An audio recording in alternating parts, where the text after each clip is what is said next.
This is TB Talks and BS Walks. Join the conversation or the BS. Here are the masterminds behind the microphone, Tyler and Brian.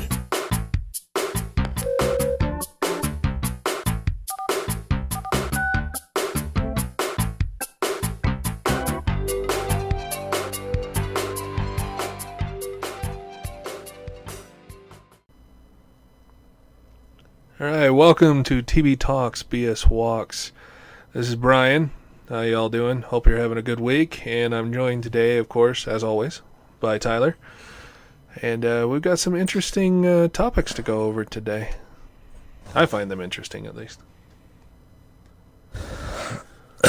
Yep, we have another sexual misconduct incident that seems to be fast-moving. Which, I mean, we have to have a new one every week. I mean, it seems like it. It really does. It's not a week without a sexual misconduct threat or exposition or exposing every week. It's just not a week without it. All of a sudden, people are getting ballsy and deciding to come forward and speak out about something that happened 20 years ago. Mm-hmm. You know? And do you think it's because something's actually happening now, or is it just because money? Well, in the instance with Matt Lauer,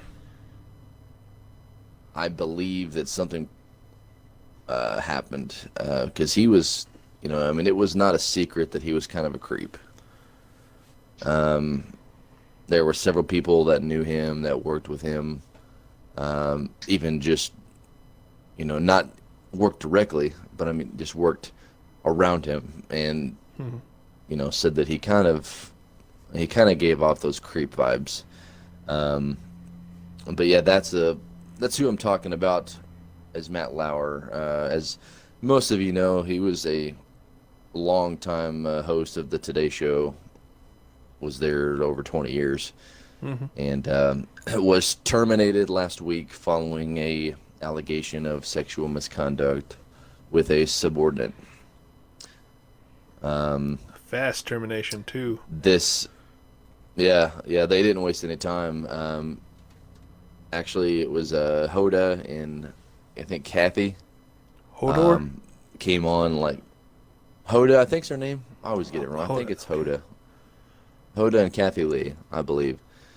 And it's Hoda, Coda, something like that. But anyways, I know it's Kathy Lee, and then the other lady, we'll put it that way.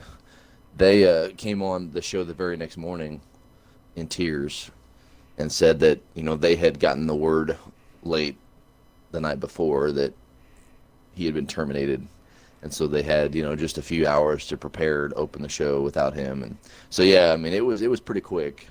And from everything that I've made out, there was one coworker that had stepped forward, and then when that coworker stepped forward, another one did. I think, she was waiting on, well, okay, now that someone has stepped forward about this, maybe I should step forward too and give my complaints. So, because there was 2 complaints that were received. Right. And they even said that while it was the first complaint they'd ever had about his behavior in the 20 years he was with NBC, they were presented with reasons to believe that this may not have been an isolated incident. Right. So, it wasn't just like a one-time thing. I don't know if this is true or not, but I had heard that he had a ability to lock his dressing room door, like with a button. He had a button, I guess, somewhere on his desk or something like that he was able to hit and lock his dressing room. And so it was told that Matt Lauer had summoned a fellow female employee to his office like back in 2001, and then he locked the door and sexually assaulted her. Okay. Now I don't know, about like the actual remote lock, but I'd heard that he had a button that he could remote lock his door. So like whoever was in his dressing room, he could tell him to go in there to get something and lock the door, and then they would stay there till he got there. I don't know how true that is, but I do know that the allegation was that he had locked the door and sexually assaulted a female employee, which led to a very, very rapid termination. Yeah. I'm sorry if you all hear me chuckling, but all I'm seeing right now is like James Bond villain, him just sitting in a chair petting a cat. The woman walks in and he hits the button and turns around. And it's just that image is now stuck in my head. It's horrible, but as soon as I heard button that locked the door, that's all it took. And which James Bond, though? Sean Connery? Pierce Brosnan? Oh, no, you have to go by the villain. Craig, you can't go by James Bond. James Bond didn't lock the door on women. He just didn't take no for an answer. There's difference. Shows you how much I know. I don't think I've ever watched a James Bond film in my life, so... Not sure you're missing much. I enjoy them, but, you know. Played the games. Played a lot of James Bond, like GoldenEye, but never watched the movies. Right. It also said that to make matters worse... Oh, no. This female complained that during the course of the assault, she passed out and had to be taken to the nurse afterward. Okay, so they should have medical record, which is probably why he apologized, and it's probably why they had enough reason to believe. Yeah. Well, that's unfortunate. You know, she said that she felt helpless, but didn't want to lose her job, so that's why she didn't report anything, because she felt ashamed of it. But my thing is, so that seems like a pretty serious encounter, right? I mean, yeah, you get locked in the dressing room and sexually assaulted to the point where you pass out, and yet you wait 16 years before you say anything about it. Right. I mean,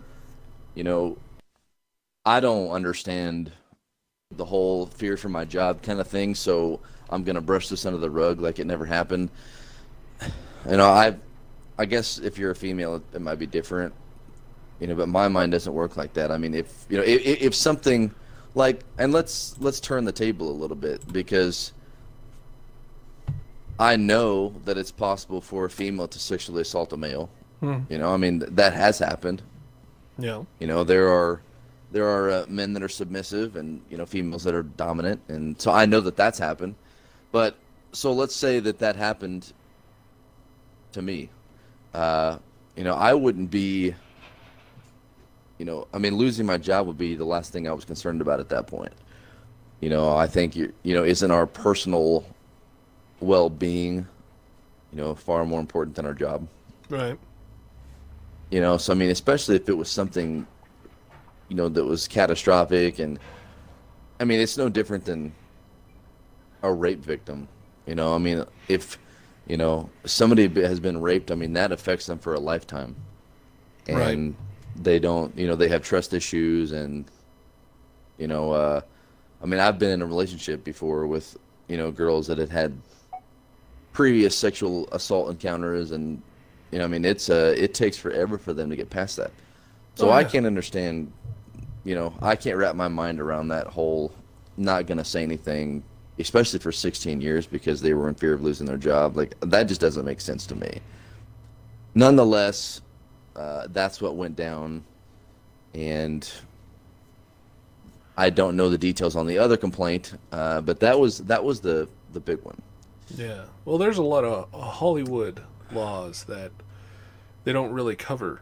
There is, just kind of like with Congress, this is just talk. This is what I've heard recently, that there are certain rules against sexual allegations that they have to follow that makes them have to tiptoe through stuff and walk on eggshells, because if they do anything wrong, the whole thing gets thrown out.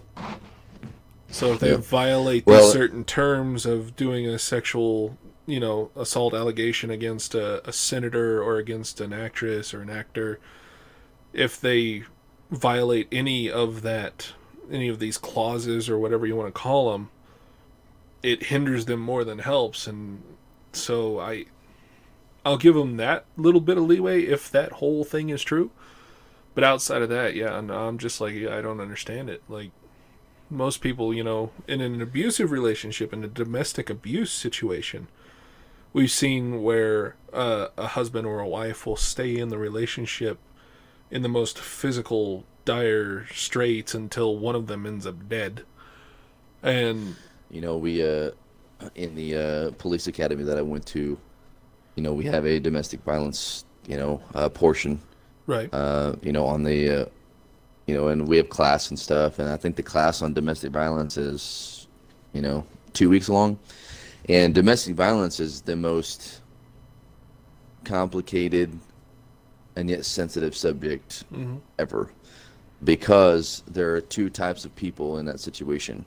There is what they call the master manipulator, which is the one that's doing all of the abusing. And then there's the master masquerader, which is the person that's taking the abuse behind closed doors, but when someone confronts them about it or tries to help them, they disguise it like, well, nothing's wrong, everything's fine, because they're in fear of, like you said, losing their life over it. And, I've seen that firsthand. In my instance, it's always been the female is the victim, but I know for certain that it goes the other way around, because I've seen that too. Yep. But every call that I got was based on the female, so she would call the police, because her husband had beat her up, or boyfriend, what have you. And then, we would respond and try to investigate the scene and, get her to tell me what's happening. And then she just shuts down and won't say anything, or she'll make it seem like, well, he just has bad days and I really love him, but, he's stressed with work or money. And they'll make whatever excuse that they have to make up to keep them out of trouble, So, and that's, there again, I can't wrap my brain around that, because if somebody was doing that to me, like, it would, it's all mental. It would be no mind at all. It's a psychological thing, though. I mean, you got it from the police standpoint. I got it from a psychological standpoint through college. Like, I had to go through classes as well. But we saw it from, the psychological point, how when the master manipulator is the best way to put it. Because it's feeding on everything the opposite is insecure about, to the point where they're almost immobile. Like, they can't see any way out. They know there is a way, but they don't know how to achieve it because they've been tore down so much. Like, if they don't get it early, if they don't catch it early, if the red flags aren't there early enough and they don't get out of the situation, by the time a police officer shows up, or by the time, they're 3 years into a relationship, they've been tore down so much they don't say anything. Well, and then, they get to a point where, they start feeling like that is the best that they can do, or that is what they deserve. You know what I mean? Exactly. Because they're in that situation for so long. And then the master manipulator obviously always makes them feel like it's their fault. Well, I did this because you made me feel this way, or because you did this, or, you didn't do this. So, yeah. So they're always making them feel like it's their fault anyways. And then, when they're in that situation, I mean, you said it best. If they don't catch it early and they don't find a way out early, or realize, I guess the more important way to put it would be to realize there is a way out early. Then it's a lot more complicated to get them out of that situation. There's a lady here that I went to school with, obviously for her safety, she will remain anonymous, but she was a year older than me in school, and she was married. I believe her first husband was very, very abusive, and they had like 4 kids, and she was in it forever. And then finally, she said one day it just clicked. She was a basket case and had been put through so much, and it just finally clicked, and she said, you know what, there is a way out, and I'm not going to do this anymore. So she finally got out, and she just opened 2 years ago. Actually, maybe in less than two. It may have been just a year. She opened a domestic violence center here in Buffalo. So she's doing all kinds of. May know who you're talking about, actually. Yeah, she does all kinds of cool things now, Yeah. and is an advocate for that. So. Oh yeah. But this was Matt Lauer's incident was on Wednesday. Mm-hmm. But I mean, you take the philosophy from what we were just talking about and apply it to here. You're talking about like new actresses, new reporters, new people coming into a situation with somebody they have looked up to, somebody they have taken notes on. You know, you see all these successful people in media and everything that you look up to, and then you're put in a room with them and they start making demands. You know, what do you do? And then after it's done, where do you go? Like I said, there's so many rules in Hollywood and in the media and in you know, the political realm. If you're new to all of that and just jump in, you don't know where to go. And so I could see how it might have taken a little bit of time, but the extent of time it's taken has surprised me. Well, this happened Wednesday. You know, the complaints came in Wednesday, and then Thursday, Matt Lauer issued an apology expressing his sorrow and regret for the pain I have caused. Yep. Even, you know, with the sudden outbreak of these incidents happen, you know, as we've talked about on the show, you know, we had John Travolta and Louis C.K., the other guy's name that I can't think of now, Weinstein, yep. Hard. You know, after Matt Lauer apologized, President Trump, who himself has denied multiple allegations of sexual misconduct, he actually weighed in and Of course he did. wanted to denounce NBC's news coverage, and he called for other senior figures at NBC News to be ousted. Right, So, sure.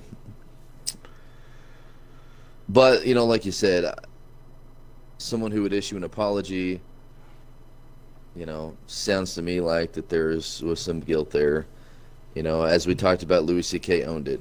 You know, he was the first one that just came out and said, you know what, like, I'm not going to lie about this. Like, I realize I did some things I shouldn't have done, and I'm sorry for that.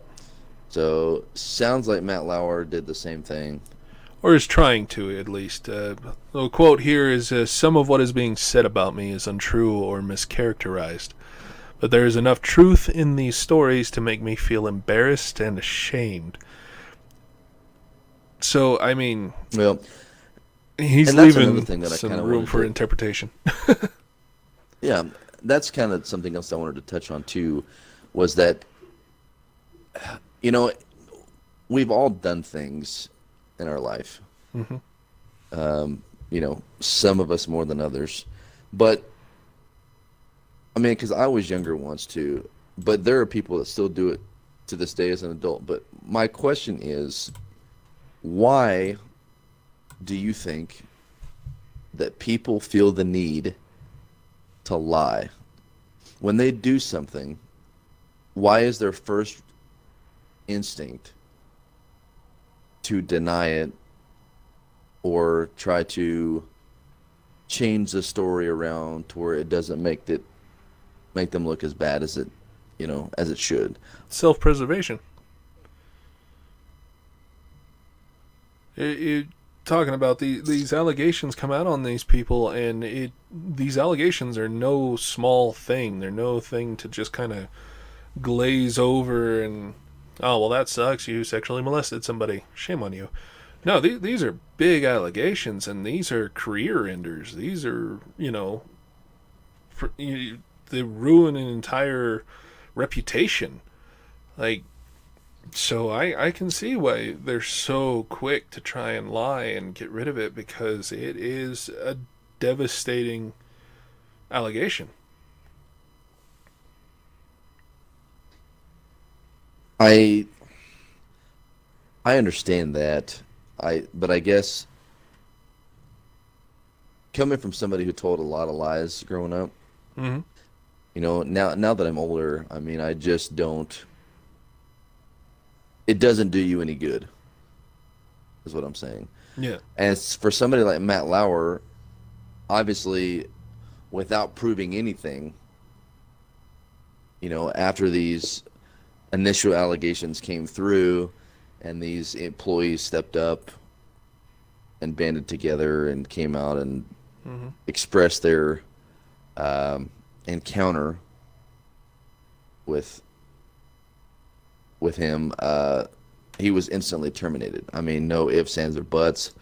They didn't approach him and say, hey, is this true? And, for somebody who had been there for, maybe 1 to 2 years, I could see, we're just going to go ahead and get rid of him because it's not worth keeping around. But when you think of somebody who's been there for 20 plus years, who was a staple for NBC,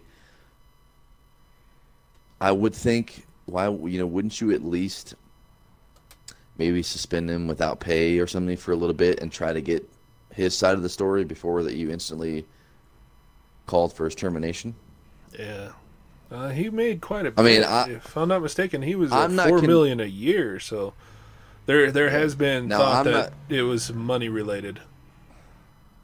Well, I'm not condoning those actions whatsoever. I hope that no one thinks that. I'm just trying to look at every aspect of this. There again, I have a hard time getting out of that law enforcement mentality. Right. And any time that those allegations or any other allegations about he or she did this to someone else, you have to peel the onion back and you have to get both sides of the story, because there's two sides to every story. Mm-hmm. And a lot of the times they're either going to lean to the left or the right side and not be 100% down the middle. But I just think that somebody that's been there 20 plus years, as you said, making several $1 million a year, that they would at least take some time to investigate it a little further and, dive into it and see how true that the allegations were before, calling for his termination. Right. There again, NBC News is obviously a huge company, and they have a reputation to uphold as well. But so I kind of feel bad for Matt Lauer in that aspect of that they instantly just terminated him. Now, there again, I don't know. It hasn't ever been, to my knowledge, it hasn't came to the surface yet about what actually happened or what didn't happen. Right. I know that I've been accused of doing things that I didn't do in my life, and that's the only thing. That's where I'm coming from on that, is because let's say for some reason that he didn't do it. He's out of a job, and his reputation is damaged heavily. Yep.